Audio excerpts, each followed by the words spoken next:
Guys, मैं रुखसार हसन, मैं गुलजार अहमद, मैं सर याकूब। आप देख रहे हैं GM30 करेक्शन यूट्यूब चैनल। आपका हमारे इस चैनल पर दिल की तहे से वेलकम। अगर आप नहीं चाहते हैं इस तरह करेक्शन वीडियो तो हमारा चैनल जरूर सब्सक्राइब करें। उम्मीद करते हैं सब करे से होंगे, यूँ हंसते रहें मुस्कुराते रहें। तो चलते हैं आज की वीडियो का टाइटल है why the world respects India but not Pakistan, Pakistan and analyst Mueed Pirzada. तो पाकिस्तान के बहुत मंजे हुए काबिल इज्जत भी हैं, बड़े समझदार बंदे हैं, एंकर हैं मुईद पीरजादा, बड़े उनका नाम है पाकिस्तान में। क्या कहते हैं इस पर, पाकिस्तान को क्यों नहीं इज्जत दी जाती, इंडिया को क्यों इज्जत दी जाती? देखते हैं वीडियो, फिर देते हैं अपने रिएक्शन। कौत की बात है, अभी देखते हैं आप कौत। डॉक्टर साहब ये बताइए कि वेस्टर्न कंट्रीज पाकिस्तान और इंडिया को इक्वल लेवल पर ट्रीट क्यों नहीं करते हैं? देखिए, अभी इसकी एग्जांपल देख लें, बड़ा इंटरेस्टिंग क्वेश्चन है। जिस तरह से ICJ ने, इंटरनेशनल कोर्ट ऑफ जस्टिस ने पाकिस्तान को 3 दिन के नोटिस से बुला लिया और हमारी हुकूमत और उसकी टीम जो है वो दुम हिलाते हुए वहां पे लैंड कर गई। क्या ICJ कभी हिंदुस्तान को इस तरह से बुलाता? इन्हीं सर्कमस्टांसेस में अगर पाकिस्तानी ऑफिसर होता, उसको सजाए मौत हुई भी होती, ICJ कभी इंडिया को 3 दिन के नोटिस पे ना बुला सकता? डॉक्टर साहब अगर बुला लेते तो क्या भारत चला जाता? बिल्कुल भी ना जाता। देखिए, अगर ये सिचुएशन को उल्टा कर दें, अगर यही नोटिस भारत को मिलता, इसी तरह से डेथ पेनल्टी की सिचुएशन होती, सारे इमोशनल ग्राउंड्स होते, भारत का आर्गुमेंट ये होता है कि हमें 3 दिन के नोटिस पे हम जुरिस्डिक्शन को क्वेश्चन करते हैं, हम समझते हैं कि जुरिस्डिक्शन नहीं बनती है, हम इसको एग्जामिन करेंगे, हम फौरी तौर पे वैसे भी कोई एक्सिक्यूशन अभी नहीं करने लगे, अभी अपील का प्रोसेस रहता है, और हम इसको एग्जामिन कर लें, फिर हम देखेंगे। अभी 3 दिन के नोटिस पे तो हम नहीं आ सकते। तो पाकिस्तान ने इतना ये डिसीजन क्यों लिया, ये इतने 3 दिनों में क्यों चले गए?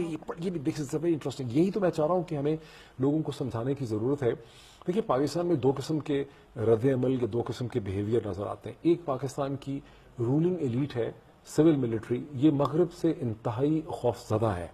दूसरे पाकिस्तान के अवाम है, स्ट्रीट में मजहबी जमातें हैं जो मगरब के खिलाफ बोलते हैं, और यहाँ पर बड़ा इस किस्म का जो है नारा बड़ा होता है कि अमेरिका का जो यार है वो कौम का गद्दार है, ये सहूनी साजिश है, ये इसराइल की साजिश है, ये मगरब पाकिस्तान के मुसलमानों के खिलाफ है, हम लानत भेजते हैं, हम इसे नहीं मानते, हम फलां चीज़ को नहीं मानते। ये जो रिजेक्शनिस्ट यानी फीलिंग्स हैं पाकिस्तान के अंदर मगरब के लिए या दुनिया के लिए, ये वर्ल्ड ऑर्डर के लिए, इन रिजेक्शनिस्ट फीलिंग का, और दूसरी तरफ जो पाकिस्तान की रूलिंग एलीट का सिजदा करने का ट्रेंड है कि जैसे ही उनको एक गोरी चमड़ी अंग्रेज जो है या कोई वेस्टर्न चीज नजर आती है तो उसके सामने बिल्कुल लटक जाते हैं, लेट जाते हैं, डर जाते हैं, घबरा जाते हैं। एक ओबीडियंस की इनकी फीलिंग जो है, एक बल्कि मैं कहूंगा कि जो पोस्ट कॉलोनियल सोसाइटीज के अंदर का ये ट्रेंड है, आपको ये फीलिंग तुर्की में नजर नहीं आएगी, आपको ये फीलिंग ईरान में नजर नहीं आएगी, आपको ये फीलिंग चाइना में नजर नहीं आएगी। तो डॉक्टर साहब ये बताइए कि भारत में ये फीलिंग क्यों नहीं है, हालांकि वो भी एक नेबर है? That's very interesting. भारत का भी वही बैकग्राउंड है पोस्ट कॉलोनियल सोसाइटी का जो कि पाकिस्तान का है, बिल्कुल एक ही तरह का बैकग्राउंड है। लेकिन भारत के अंदर एक बड़ी strong Marxist leftist intellectual movement रही है, जो किसी हद तक कांग्रेस भी एक लेफ्ट ओरिएंटेड पार्टी थी, जिन्होंने बहुत ज्यादा लोगों को ज़हनी तौर पे तैयार किया है। उनका अगर आप लिटरेचर देखें, उनका अदब देखें, उनकी सियासी तहरीकें देखें, जहां वो उन्होंने मगरब को, अंग्रेज को, वेस्ट को एक इंपीरियलिस्ट ऑर्डर के तौर पे ट्रीट किया है। लेकिन उनका जो रेट्रिक है मगरब के खिलाफ, वो कोई हिंदुइज्म से डिराइव नहीं हो रहा, वो किसी मजहब से डिराइव नहीं हो रहा, वो बड़ा फंक्शनल किस्म का आर्गुमेंट है कि आपने ये चीज हमारे साथ की है, वो गलत की है, हम आपकी सुपीरियोरिटी को नहीं मानते, हम आपके बराबर। इसकी कोई एग्जांपल आप बताएंगे? कुछ इस तरह के केसेस ऐसे हैं जहां पर इंडिया ने इस तरह का स्टेप उठाया हो? देखिए, 2 बड़े गुज़िश्ता 5-6-7 साल में 2 बड़े इंटरेस्टिंग इंस्टेंसेस हैं। एक जिसको मैं कहूँगा देवयानी खोबरागार्दी का केस, जो कि अमेरिका में, न्यूयॉर्क में हिंदुस्तान की काउंसिल जनरल थी। जरा डिटेल्स बताइएगा। अच्छा, उस केस में अगर वो पाकिस्तानियों के साथ होता तो क्या करते, लेकिन देखें जो हिंदुस्तानियों के साथ हुआ तो क्या हुआ। देवयानी खोबरागार्दी की एक मेड थी संगीता, ये गलबन 2011 या 12 का है वाक़या है, जिसको कि वो अंडर पे कर रही थी, जो असल में अमेरिका में उनको तनख्वाह देनी चाहिए थी संगीता को, वो नहीं दे रही थी। प्राइवेट उन्होंने एग्रीमेंट किया हुआ था, कम दे रही थी। कंप्लेन हो गई, अमेरिकन पुलिस ने बड़ी जनाब जरूरत से ज्यादा बहादुरी दिखाई। उन्होंने सुबह जब वो अपने बच्चों को स्कूल से छोड़ के आ रही थी, उन्होंने गिरफ्तार कर लिया, थाने में ले गए, स्ट्रिप नेकेट किया, मग शॉट्स बनाए। अब इंडियन फॉरेन ऑफिस ने اس پہ بڑا شدید رد عمل کیا. ہندوستان کے نا بڑا رد عمل ہوا اس پہ. امریکنس کا یہ کہنا تھا جی ہمارے یہاں تو یہی پروسیجر ہے, جو کوئی بھی اریسٹ ہوتا ہے اس کے اسی طرح سے مگ شاٹ بنتے ہیں, اس کو ننگا کیا جاتا ہے, اسٹرپ نیکڈ کیا جاتا ہے. بٹ انڈین فارن آفس اور انڈین گورنمنٹ نے کہا not with in the Indian diplomat. اور انہوں نے امریکہ کی جو ایمبیسی تھی جس نے اس میڈ کو ویزا دیا تھا, جن لوگوں نے وہ ویزا دیا تھا انہوں نے سمجھا کہ یہ ایک طرح کی سازش تھی. انہوں نے ان کو پرسونا نان گراٹا قرار دے کے ہندوستان سے نکالا. امریکن ایمبیسی کی جو پریویلیجز تھیں, جو ان کی فیسلٹیز تھیں ایئرپورٹس پہ, ان کو ریپڈ ایکسیس ملتی تھی یا ان کو اسپیشل پارکنگ ملتا تھا, یہ شہر میں سیکیورٹی ملتی تھی, یہ ایمبیسی کی بھی جو سیکیورٹی ایکسٹینڈڈ تھی, ان سب چیزوں کو انہوں نے وڈرا کر لیا. امریکن ایمبیسی کو اور امریکن گورنمنٹ کو وہ پریشر میں لے کر آئے اور پھر انہوں نے نیگوشیٹ کیا جس میں بڑے باعزت طریقے سے دیویانی کھوبرا گاردے پہ وہ چارجز ڈراپ ہوئے. اور انہوں نے ان امریکنز کو جو وہ سمجھتے تھے کہ انہوں نے دیویانی کے خلاف ایکشنز کیے ہیں دلی سے بیٹھ کے, ان کو انہوں نے کک آؤٹ کیا. لیکن آپ دیکھیں امریکہ میں اور ہندوستان کے درمیان کتنے اچھے ریلیشن شپ آپ کو نظر آتے ہیں. امریکہ وہاں پر ہندوستان کے بارے میں اس زبان میں بات کرتا آپ کو نظر نہیں آتا. اب اس کو اگر ذرا سوچیں, ذرا غور کریں, اگر یہ پاکستانی ڈپلومیٹ ہوتی تو آپ سمجھتی ہیں کبھی کہ پاکستانی کی گورنمنٹ, یہ پاکستان کا فارن آفس جو ہے اس میں یہ ہمت ہوتی کہ امریکن ایمبیسی کو اس طرح سے یہ ٹریٹ کرتے جس طرح سے ہندوستان میں انہوں نے ٹریٹ کیا. یہ چیزیں بڑی امپورٹنٹ ہیں. ایک اور واقعہ بھی ہے غالباً اٹالین امبیسڈر کا, اس کے بارے میں وہ اس سے بتائیے. بھی زیادہ انٹرسٹنگ ہے. دیکھیے جب دو اٹالین جو غالباً مرین تھے انہوں نے فائرنگ کی کیرالا میں, جس میں کیرالا کے 2 فشرمین جو ہیں ان کی ڈیتھ ہو گئی, وہ اریسٹ ہو گئے. جب وہ اریسٹ ہوئے ابھی کورٹ ٹرائل پینڈنگ تھا کہ اٹالین گورنمنٹ نے یہ کہا کہ جی ہمارے ہاں ان کو آنے دیں الیکشن کے لیے, اور بہانے سے, اور بلکہ یہ ہوا کہ اٹالین جو ایمبیسڈر تھے انہوں نے کہا کہ میں انڈر ٹیکنگ دیتا ہوں کہ جب بھی ان کو ٹرائل کی ضرورت ہوگی تو یہ اٹالین جو میرینز ہیں یہ واپس جو ہے آ جائیں گے, ٹرائل سٹینڈ کریں گے. اور اٹالین ایمبیسڈر نے انڈر ٹیکنگ دے دی. ہندوستان کی سپریم کورٹ نے اس انڈر ٹیکنگ کو ایکسیپٹ کیا اور انہیں جانے دیا. کچھ عرصے کے بعد جب ان کو بلانے کی بات آئی تو اٹالین گورنمنٹ نے اور اٹالین ایمبیسی نے ایک نوٹ وربیل ایشو کیا ہندوستان کی گورنمنٹ کو, اور انہوں نے کہا کہ جی وہ واپس نہیں آ سکتے بیکاز اب وہ تو ٹرائل سٹینڈ نہیں کرنا چاہتے, کوئی ایکسکیوز کریٹ کر دیا. اس پہ انڈین سپریم کورٹ نے یہ کہا کہ اٹلی کے جو ایمبیسڈر ہیں ہندوستان میں ان کو ریسٹرین کیا جائے, انہیں ہندوستان سے باہر جانے کی اجازت نہیں ہے. وہ کیا گیا تھا, بالکل کیا گیا. باقاعدہ مارچ میں 2013 میں سمجھتا ہوں یہ واقعہ ہے, آرڈرز ایشو ہو گئے, اٹالین ایمبیسڈر کو ڈیٹین کر دیا گیا, وہ ان کے پاسپورٹ لے لیا گیا, وہ ہندوستان چھوڑ کے نہیں جا سکتے تھے. پھر اٹالین گورنمنٹ نے کمپلائی کیا, وہ دونوں میرینز واپس آئے تو ہندوستان کی سپریم کورٹ نے اٹلی کے ایمبیسڈر کو جو ہے ٹریول کرنے کا رائٹ دیا. اب دیکھیں امیجن کریں, کیا پاکستان میں کسی ویسٹرن کنٹری کے ایمبیسڈر کے ساتھ پاکستان کی کورٹ ایسے کرے گی؟ نہیں کر سکے گی. لیکن یہ وہ اسینشیل چیزیں ہیں in terms of decision making جو آپ کو گلوبل آرڈر کی دس از آئی ول کال کیلکولیٹڈ ڈیفائنس. آپ کو انڈرسٹینڈنگ بھی ملتی ہے, آپ کو ریسپیکٹ بھی ملتی ہے.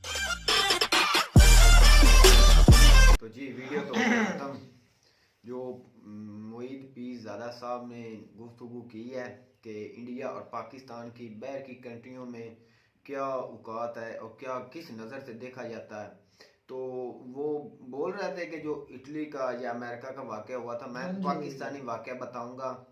جو ریمنڈ مجھے وہی یاد آیا ہے کہ پاکستان کی کتنی اوقات ہے کہ امریکن پاکستانیوں کو کس نظر سے دیکھتے ہیں, کیا ان کی اوقات ہے پاکستانیوں کی کہ ایک دن دہاڑے لاہور کی روڈز پر شرے عام کھلے عام انہوں نے قتل کرنے کے باوجود ریسٹورنٹ میں بٹھایا گیا, اور ریسٹورنٹ بٹھانے کے بعد جیل میں بھی نہیں لے گئے, باہر کی کنٹری میں بھیج دیا.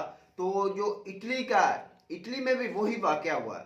اٹلی کے واقعہ ہونے کے بعد عدالت میں جاتا ہے کیس, عدالت نے انہیں جو میسی ہے اس نے بھیجا ہے کہ بھئی ہم اپنی بیل پر دیتے ہیں اس کو, آپ یہ جو آئے گا وہ مقدمہ کی بھگتیں گے اور جو بھی اس کو سزا ہوگی وہ بھگت کر نکلے گا. اس کے بعد وہ نہیں آتے. اٹلی والے بولتے ہیں کہ وہ نہیں آتے. انڈین کا دیکھو پاور, اکثر بھائی انڈین کی پاور دیکھو کہ بھی آپ کے جو امبیسی کے آدمی ہیں ان سے وہ پاسپورٹ لے لیتے ہیں, وہ نہیں جا سکتے جب تک وہ 2 انسان نہیں آتے. یہ ہے پاکستان کی قدر اور انڈیا کی پاور. اوقات کی بات ہے. ہمارے اس وقت کے وزیر اعظم شاہد خاقان عباسی امریکہ جا رہے ہوتے ہیں, ایئرپورٹ پر ان کے کپڑے اتروا کر ان کی چیکنگ کی جاتی ہے. یہ ہے ہماری اوقات. اور اس کے برعکس doctor S J Shankar Europe میں بیٹھ کر یورپ کو للکار کے کہتے ہیں کہ کیا سمجھتے ہو کہ یورپ کا مسئلہ پوری دنیا کا مسئلہ ہے؟ نہیں, अगर यूरोप का यूरोप दुनिया के मसले को अपना मसला नहीं ना समझता तो फिर दुनिया को भी नहीं चाहिए कि यूरोप का मसला भाई अपना अपने मसला समझे। पहले असद भाई हमें अपना सर मुल्क बात ये है भाई गुलजार, आपकी बात मैंने सुनी, बात शुरू से ये है कि गलत है डिसीजन मेकर ऑफिसर्स आप औकात किसकी, एक मिनट, आप जो औकात किसकी औकात ज्यादा होती है ना, मेरी बात वो सुनिए मुल्क आप। की बनाई होती है, जो गवर्नमेंट होती है, जो तलबे चाटती है अमेरिका के। सर, जो मैं- हमारी पाक मैं फौज है ना, आपको तलबे बताता हूँ। चाटती है अमेरिका के। बिल्कुल। हमें औकात उसने बनानी है पाकिस्तान की। वो रेमन अच्छा। डेविस क्यों गया था? अच्छा, हमें मुझे- वो मुझे इधर एक अदालत बात में चाहिए बताओ। था या जेल में चाहिए मुझे था? एक बात ये बताओ। पाकिस्तानी अवाम का जी, इत्मीद डिसीजन जितना गुलजार भाई, है। मौका दो। बनते हैं मेरे भाई लीडर्स, और लीडर्स कौन होते हैं? सियासतदान। ऐसा ही है, आपके मुल्क की इज्जत को बताते हैं यही लोग और खराब भी यही लोग करते हैं। अगर ऐसा होता इमरान खान साहब के दौर में तो तब मैं कहता कि यार हुआ ये गलत हुआ है। मैं सुन ले उस वक्त आई थिंक इटली या पोलैंड किसी नहीं, फ्रांस के अंदर तौहीन मुस्तफ़ा सल्लल्लाहु अलैहि वसल्लम की हुई, हमारे नबी आखिर जुमा खातमुन नबीयीन की उधर तौहीन हुई। हमारी इधर जमातों ने कहा कि उनका जो एम्बेसडर है, उनकी इधर जो एम्बेसी है, जो फॉरेन उनका है इधर सेटअप, उनको बंद करें ताकि उनको पैगाम मिले, तगड़ा पैगाम मिले। तो उस वक्त इमरान खान ने क्या कहा था? उन्होंने कहा कि अगर आज में फ्रांस की ये काम कर दिया तो हमारी पूरी जो है यूरोप के साथ ट्रेड बंद हो जाएगी। कि हमारी यूरोप के साथ ट्रेड बंद हो गई तो फिर हम खाएंगे क्या, क्योंकि हमारी सबसे ज्यादा चीजें इस वक्त यूरोप में जा रही हैं। ये अलग बात है। असद रुखसार भाई, ये अलग टॉपिक आपने उन्होंने छुपा कहा दिया। उन्होंने ठीक कर वो दी। ट्रेड की बात है कि जो रेमन डेविस कर चुका था, यार, वो अलग उन्होंने बात कहा है। इमरान खान के दौर में होता मैं कुछ और आपको होता। नहीं, बताता हूँ, वो इमरान खान साहब- रिएक्शन आपको दिखाता हूँ। अच्छा, यहाँ पर उन्होंने ये कहा यूएनओ में जाकर क्या कहा उन्होंने? भाई इमरान खान साहब का ये और यूएनओ में जाकर इमरान खान चलो ने क्या उधर किया? उन्होंने बात की, लेकिन अमली तौर पर वो कुछ नहीं जगह किया। उन्होंने सेलेक्ट की जहाँ पर उनकी बात की समझ आती कि हमने ये कहना है और दुनिया को पता समझ चलना आई चाहिए। कि नहीं है, लेकिन वैल्यू किसने नहीं दी। कैसे नहीं दी गई? इस वक्त क्या पाकिस्तान उसके बाद नहीं है तो इन्हें अच्छा, कभी आपने मुस्तफा। हर टॉपिक से हट जाएगी बात, आपने कभी ये सोची है कि हर मजहब, चाहे वो हिंदुइज्म ले लें, चाहे वो ईसाइयत ले लें, यहूदियत ले लें, वो मुस्लिम्स को क्यों अटैक करते हैं? कब किया?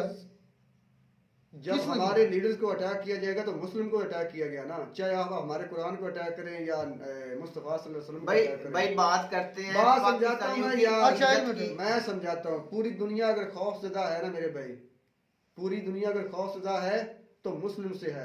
और यार इसलिए ये भी मसली खतरनाक- बात है, ये आप पर्सनल ले आए। मैं personal मुझे नहीं लेता। बात हमें ये करनी है कि पाकिस्तान की क्या औकात है और इंडिया क्या औकात है। असद भाई, इंडिया बात बनाते हैं मेरे भाई लीडर्स, और अगर आपकी लीडरशिप अच्छी होगी, मैं हर वीडियो में ये बात कहता हूँ, अगर आपकी लीडरशिप अच्छी होगी, तालीम याफ्ता होगी, खुद मुख्तार आलोक होगी, सर ने तब कह आपकी दिया बात था है। हमको, उन्होंने सही बात की कि हमारी औकात आईने क्या दिखाया था है। ना। तो तुम्हें बड़ी मिर्चें लगी थी कि ये हमें औकात दिखाने वाला कौन होता है। हमारा वजीर आजम आपकी जो बात है ये है, उसकी मैं कहता हूँ सर। वजीर आजम से मैं सुपर और कहता आदमी हूँ। कौन होता है, शेर कौन होता है, हैं? उसके भी कपड़े सबसे निकाले बड़ा जाते हैं। बड़ा ओहदा होता है सबसे पाकिस्तान मुल्क का का बड़ा होता है वजीर वजीर आजम। आजम। जब उसको हमारे इज्जत की नगाह देखा जब जाता है। वजीर आजम हमारा इस टाइप का होगा तो उसके साथ ऐसा ही होगा मेरे भाई। भाई बात इसके ये है। पीछे भाई चाहे वो जिस पार्टी से भी हो, बट पूरी एक कौम का था, पाकिस्तान पूरा पाकिस्तान पाकिस्तान की वो है। 22 अच्छा, करोड़ आबादी का मैं था। आपको बताता हूँ, आज ये जो लीडरशिप है अभी हमारे पर मुसल्लत है, क्या आपको वाकई लगता है ये वोट बैंक से आई है? नहीं, ये तो मुसल्लत की गई, इससे हम इत्तेफाक करते हैं। जब ऐसा कुछ होगा मुल्क में तो आपकी औकात ऐसे नीचे जाएगी। जब आपकी आवाम की तो फिर सोच कोई से कोई बंदा तो सामने फिर कोई आएगा, आना दिखाए ना असद भाई, तो फिर उसको सारे accept लोगों को करना ऐसा चाहिए, देखना कहना, भाई चाहिए। गुलजार, सारे लोगों को ऐसा कहना बिल्कुल गलत है। आप किसी एक शख्स का नाम ले सकते हैं, 10 आदमियों का ले सकते हैं, 100 का ले सकते हैं, पूरी कौम को ऐसा कहना गलत है। मैं ये बात कहूंगा मेरे भाई। मतलब औकात पाकिस्तान की समझते हैं कि बहुत है। चले बात मुझसे इतनी सी है कि इंडिया इस वक्त सिर्फ उन्होंने बात अपनी तरक्की की है, वो अपने पाँव पर खड़े हुए हैं, और जो अपने पाँव पर खड़ा होता है उसकी दुनिया बात सुनती है, दुनिया सुन भी रही है, और अपने ये लोगों को वो डिफेंड कर रहे हैं हर लिहाज पे हर। और और सारे लोग ठीक नहीं और हैं, ये बात अगर तो और औकात देखनी है तो रशिया यूक्रेन की वार में देखनी थी, जब इंडियन फ्लैग नीचे पाकिस्तान निकले थे, ये थी उनकी औकात। ये परचम की ये और एक मुल्क की प्रोपोगंडा बात करता है। ये मेरे भाई प्रोपोगंडा था मेरे भाई, मुझे समझ नहीं आती है। अच्छा, ये प्रोपोगंडा था जो आपके फंसे हुए थे उन्होंने स्टूडेंट, लेकर आए वो हैं। इंडिया के परचम के आपकी नीचे। हुकूमत गंदी है मेरे भाई। मेरी तो मैं बात समझाता सुनिए हूँ, असद भाई, मैं आपको समझाता हूँ सारी कहानी। अच्छा, आपकी अगर लीडरशिप गंदी है, आपकी हुकूमत के लोग हुक्मरान गंदे हैं ना मेरे भाई, तो आपकी हुकूमत तो की ये वजह बात से ये माने लोग ना। खराब हो गए भाई हैं। गंदे ये की बात अच्छे माने ना। लोगों या को बुरे वहाँ की पर अच्छे की मैं बात कहता नहीं हूँ है। भाई मेरी तो बात मैं सुने। कहता हूँ लोगों को वहां से मर और भाई जाना मेरी तो चाहिए बात था। इंडिया के सुने, परचम बुरे के नीचे की निकलने या से अच्छे था। की इंसानियत, आप इंडियन के परचम के नीचे निकले हैं कि नहीं आपके वो स्टूडेंट? मैं कहता हूँ उन्हें मर जाना चाहिए था, अपनी खुद अच्छा। चाहिए थे मेरे भाई। वो वहाँ से एक मर जान जाते तो अच्छे थे। भाई वो बोल रहे थे कि हम इंडियन है, वो खुद कह रहे, पाकिस्तानी कह रहे थे। बोल रहे थे तो कि हम फिर इंडियन उनकी है। अपनी औकात का ही अंदाजा लगा लो कि जो तो वहाँ ये से अब थे। पता चला बात मुख्तसर इंडिया भी इसको अच्छा रहा है, इसमें कोई शक नहीं, तरक्की कर रहा है, उनकी बात मानी जाती है। मोदी साहब के कहने पर रशिया यूक्रेन की वार रोकी जाती है, उनके स्टूडेंट्स को उनके फ्लैग नहीं, बल्कि पाकिस्तान के स्टूडेंट को भी उनके फ्लैग के नीचे निकाला जाता है। ये उनकी औकात हमारी औकात सब जानता है। तो मैं कहता हूँ आपको हमारी ये वीडियो अच्छी लगी होगी, वीडियो अच्छी लगी हो तो हमारे चैनल जरूर सब्सक्राइब करें। मिलता है नई वीडियो में नया टॉपिक के साथ, तब तक दीजिए इजाजत, अल्लाह हाफिज़।